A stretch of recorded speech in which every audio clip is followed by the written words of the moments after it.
well today. We were able to clean up some stuff from yesterday. We'll have another chance tomorrow to get back out here tomorrow morning, and go back to class, and then we'll come back and get on the plane and go. Who's your emergency cornerback? Obviously, Torin is banged up and Anthony's out for the season. Big game, James Hardman. Might not know James. He's the guy who worked the graveyard shift. He is. Came in practice. Yes. Yeah, he would come right from the grave. Pretty cool story. He would come right from the graveyard shift of working like a security job. And he'd come right here and walk right into practice. So it says a lot about him and his dedication. So it's a pretty good story. Why wouldn't you take the redshirt year off TJ Bryant and put him in that situation? Yeah, just really is the direction we've already went with redshirting him, and TJ. James actually right now would be ahead of TJ, because he's been in there getting reps, and TJ's been running service team for us. What about Ryan Anderson?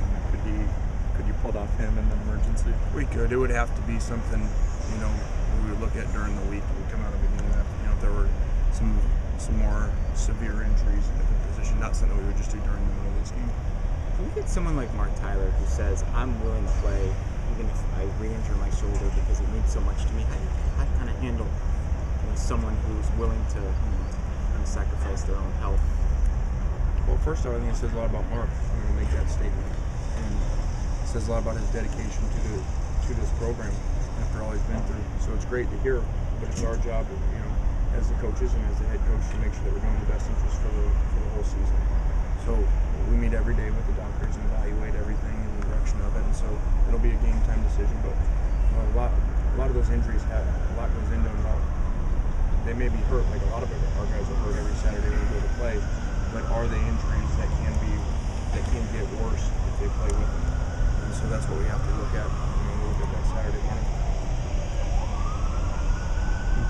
They threw Hendricks in against Air Force, had him run the ball a bunch. Do you think that this is something to throw you off, or that something they might actually use against you guys?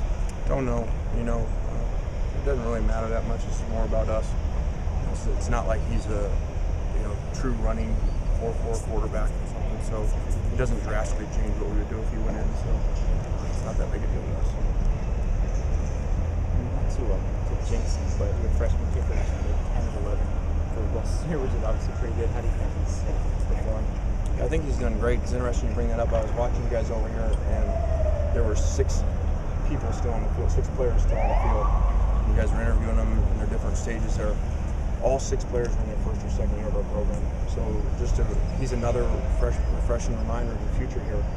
The majority of our really good players and the best prospects probably for the long term, for the next level, are in their first or second year here. So it's great, and he's an example of it. Not too often a freshman, especially a true freshman kicker, playing that well in big time games. They're young, but they've been informed about the rivalry. Just very little. I think because of our age, because we're so inexperienced, so young, the last thing you want to do is build it up too much, and you put too much pressure on them, and they can't handle that. And so it isn't about that. You don't all of a sudden play different because of where you're playing or who you're playing. And you start to prepare extremely well in all phases of the game, and you got to go and play really well. And so it comes down to playing well and not adding too much pressure, because there's already going to be enough hype that I can't control. They're going to get through the media, and they're going to feel when they're out there before the game, and so we don't need to add to that. You think playing under the lights adds to that? Definitely. Anytime you have night games, it always adds something, adds an element to the game because of the energy, and then also the crowd usually is always louder and more intense.